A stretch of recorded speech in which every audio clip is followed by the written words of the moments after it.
श्री स्वामी समर्थ। स्वागत आहे तुमचे माझ्या यूट्यूब चॅनलवरती। आजचा दिवस तुम्हाला खूप छान सुखाचा आनंदाचा जाओ ही स्वामींच्या चरणी प्रार्थना करते आणि आज या नवीन व्हिडिओला सुरुवात करते। आज आहे 16 ऑगस्ट, वार शुक्रवार आणि या दिवशी आलेली आहे पुत्रदा एकादशी। श्रावण महिन्यातील पुत्रदा एकादशी ही अत्यंत शुभ मानली जाते। या दिवशी भगवान विष्णू आणि माता लक्ष्मीची पूजा केल्याने जीवनात आनंद, आर्थिक समृद्धी आणि करिअरमध्ये प्रगती होते। तसेच हे व्रत केल्याने संतान प्राप्ती होते असंही म्हटलं जातं। तसेच ज्यांना मुलं बाळ आहे तर ते सुद्धा या दिवशी व्रत करतात। हे व्रत केल्याने त्यांच्या मुलांना दीर्घायुष्य प्राप्त होते, मुलांना उत्तम आरोग्य मिळते, तसेच मुलांची प्रगती होते।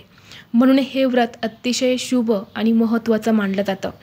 त्याचबरोबर या दिवशी काही प्रभावी उपाय सुद्धा केले जातात। आज या व्हिडिओमध्ये मी तुम्हाला एक अतिशय प्रभावी असा उपाय सांगणार आहे, जो उपाय आपल्याला आज पुत्रदा एकादशीला संध्याकाळी करायचा आहे। तर संध्याकाळी आपल्याला आपल्या देवघरामध्ये असा एक दिवा लावायचा आहे। या दिव्याखाली अशी एक वस्तू ठेवायची आहे, तसेच या दिव्यामध्ये सुद्धा अशी एक वस्तू टाकायची आहे। ही वस्तू टाकल्याने एका रात्रीत आपलं नशीब बदलून आयुष्याचं सोनं हे झाल्याशिवाय राहणार नाहीत। कठीणातील कठीण इच्छा ही पूर्ण होऊन घरात सुख, शांती, समृद्धी वाढेल। तसेच घरामध्ये पैसे येण्याचे सर्व मार्ग हे मोकळे होतील। घरातलं सर्व दारिद्र्य, गरिबी ही नष्ट होऊन घरात अखंड लक्ष्मी नांदेल। असा हा एक उपाय आज या व्हिडिओमध्ये मी तुमच्यासोबत शेअर करणार आहे। त्यामुळे तुम्ही हा व्हिडिओ स्किप न करता शेवटपर्यंत पाहत राहा। चॅनलवरती नवीन असाल तर सबस्क्राईब करा आणि असेच माहितीपूर्व नवनवीन व्हिडिओ पाहण्यासाठी बेल आयकॉनला प्रेस करा, म्हणजे जेव्हा कधी मी नवीन व्हिडिओ अपलोड करेल त्याचं नोटिफिकेशन सर्वात अगोदर तुम्हाला भेटेल आणि तुम्ही एक पण व्हिडिओ मिस करणार नाही। तर पहा, घरातली नकारात्मकता दूर करण्यासाठी दिवा लावावा असं म्हटलं जातं। याशिवाय देवघरात दिवा लावल्याने नकारात्मकता दूर होते आणि सकारात्मक ऊर्जा ही संचारत असते। दिवा लावण्याचा अर्थ अंधकार दूर करून घर प्रकाशाने भरणे असा होतो। आणि आज पुत्रदा एकादशी आहे। ही एकादशी भगवान विष्णू आणि माता लक्ष्मीला समर्पित आहे आणि म्हणूनच माता लक्ष्मीला प्रसन्न करण्यासाठी आणि स्थिर करण्यासाठी आपल्याला हा जो उपाय आहे तर हा करायचा आहे। आता हा उपाय आपल्याला कधी करायचा आहे तर सायंकाळी जेव्हा आपण आपल्या देवघरामध्ये दिवा लावतो तर त्याच वेळी आपल्याला हा उपाय करायचा आहे। सायंकाळी 6 वाजल्यापासून ते 9 वाजेपर्यंत हा उपाय जो आहे तर तो तुम्ही करू शकता।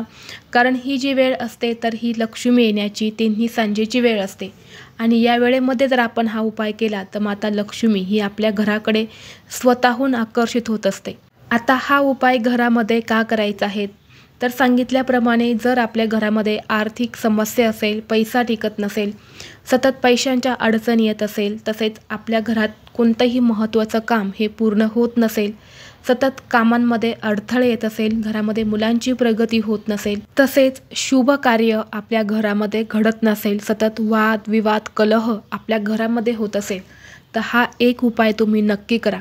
कारण श्रावण महिन्यामध्ये ही एकादशी येते। आज शुक्रवार, आज आपण श्रावण महिन्यातील शुक्रवारी वरद लक्ष्मीचं व्रत सुद्धा करत असतो। तसेच आज पुत्रदा एकादशी ही भगवान विष्णू आणि माता लक्ष्मीला समर्पित आहे आणि म्हणूनच या दिवशी हा उपाय करायला खूप महत्त्व दिलं जातं। हा उपाय करण्यासाठी आपल्याला काय करायचं आहे, सर्वप्रथम आपल्या देवघरामध्ये एक दिवा हा प्रज्वलित करून घ्यायचा आहे। धूप दीप अगरबत्ती लावून घ्यायच्या आहेत आणि यानंतर तुम्हाला हा उपाय करायचा आहे। आता हा उपाय करण्यासाठी आपल्याला एक दिवा लागणार आहे। दिवा हा तुम्ही मातीचा किंवा इतर कुठल्याही धातूचा तुम्ही दिवा घेऊ शकतात। फक्त हा दिवा घेताना चांगला घ्यायचा आहे, कुठेही तुटलेला, फुटलेला, चमटलेला असा दिवा घ्यायचा नाही। यानंतर काय करायचं आहे, एक स्टीलची प्लेट घ्यायची आहे।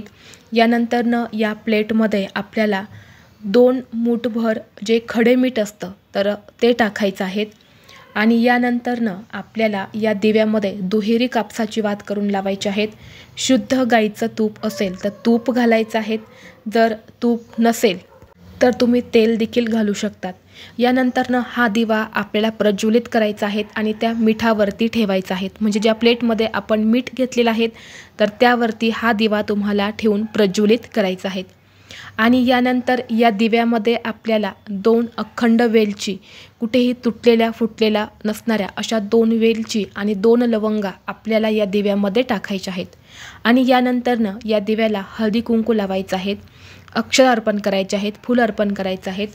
आणि यानंतर आपल्याला दोन्ही हात जोडून एक प्रार्थना म्हणायची आहे. तर प्रार्थना अशी आहे, शुभम करोति कल्याणम आरोग्य धन संपदा शत्रुबुद्धी विनाशाय दीपज्योती नमस्तुते. तर ही जी प्रार्थना मी तुम्हाला स्क्रीनवरती दिलेली आहे, तर ही प्रार्थना आपल्याला दोन्ही हात जोडून म्हणायचे आहेत. यानंतरनं विष्णू सहस्रनामाचं पठण करायचं आहे आणि 3 वेळा आपल्याला महालक्ष्मी अष्टकम जे आहे तर ते म्हणायचं आहे. आणि यानंतरनं दोन्ही हात जोडून माता लक्ष्मीला तुम्हाला प्रार्थना करायची आहेत. जर तुमच्या घरामध्ये धनासंबंधित काही अडचणी असेल तर तशी इच्छा तुम्हाला व्यक्त करायची आहेत, किंवा तुमच्या कुटुंबाची प्रगती होण्याबद्दल असेल, मुलांची प्रगती होण्याबद्दल असेल, किंवा घरामध्ये काही वादविवाद कलह असेल, कोणतंही महत्त्वाचं काम पूर्ण होत नसेल, तर तशी तुमची काही इच्छा असेल तर तशी दोन्ही हात जोडून माता लक्ष्मीला तुम्हाला मनोभावे सांगायचे आहेत. आणि असा एक छोटासा उपाय तुम्हाला करायचा आहे. आता सायंकाळी जेव्हा तुम्ही हा दिवा लावणार आहे त्यावेळी हा दिवा कमीत कमी रात्री 12 वाजेपर्यंत चालू राहील याची विशेष काळजी घ्यायची आहे. चुकून दिवा विझला तर पुन्हा तुम्हाला दिवा हा कोणतेही शंका मनामध्ये न आणता दिवा हा तुम्हाला प्रज्वलित करायचा आहे. यानंतर काय करायचं आहे, तुम्हाला दुसऱ्या दिवशी या दिव्याखाली आपण जे मीठ ठेवलेलं होतं तर ते मीठ तुम्हाला तुमच्या घरामध्ये जिथून वाहतं पाणी आहे, म्हणजे घरातलं पाणी बाहेर जातं, तर अशा ठिकाणी पाण्यामध्ये तुम्हाला टाकून द्यायचं आहे. जसे की आपण आपल्या सिंकमध्ये भांडे घासतो तर तिथे तुम्ही हे मीठ टाकून वरून पाणी सोडू शकतात. म्हणजेच काय, तर आपल्या घरातली जी नकारात्मकता आहे, वाईट शक्ती आहे, तर ती आपल्या घरातून बाहेर जाईल. तर मीठ हे कधीही असं फेकलं जात नाही, ते नेहमी पाण्यातच टाकलं जातं. म्हणून हे जे मीठ आहे तर हे आपल्याला अशा पद्धतीने आपल्या घरामध्ये पाण्यामध्ये टाकून बाहेर काढायचं आहे. यानंतरनं यामध्ये ज्या 2 लवंगा आणि हिरवी वेलची होती तर ती तुम्हाला निर्माल्यमध्ये टाकायची आहेत आणि दिवा हा तुम्ही स्वच्छ करून वापरू शकतात. तर अशा पद्धतीने आपल्याला हा जो उपाय आहे तर आज संध्याकाळी आवर्जून करायचा आहे. करून पहा. हा उपाय केल्याने तुमच्या घरातली इडापिडा, नकारात्मकता, वाईट शक्ती ही नष्ट होऊन एका रात्रीत तुमचं आयुष्य बदलून जाईल आणि कठीणातील कठीण इच्छा ही नक्की पूर्ण होईल. त्याचबरोबर आपल्याला आज एक संध्याकाळी तुळशीपाशी सुद्धा शुद्ध गायच्या तुपाचा दिवा हा आवर्जून लावायचा आहे. कारण तुळशीला सुद्धा माता लक्ष्मीचं प्रतीक मानलं जातं. हा दिवा लावल्याने आपल्या घराची, मुलांची, पतीची प्रगती होत असते. घरातली गरिबी आणि दरिद्री ही नष्ट होते. व्हिडिओ तुम्हाला आवडला असेल तर लाईक करा, चॅनलवरती नवीन असाल तर सबस्क्राईब करा आणि हा व्हिडिओ आपल्या मित्रपरिवारासोबत शेअर करा. चला तर मग भेटू असंच पुढल्या एका नवीन व्हिडिओमध्ये. तोपर्यंत सर्वांना श्री स्वामी समर्थ.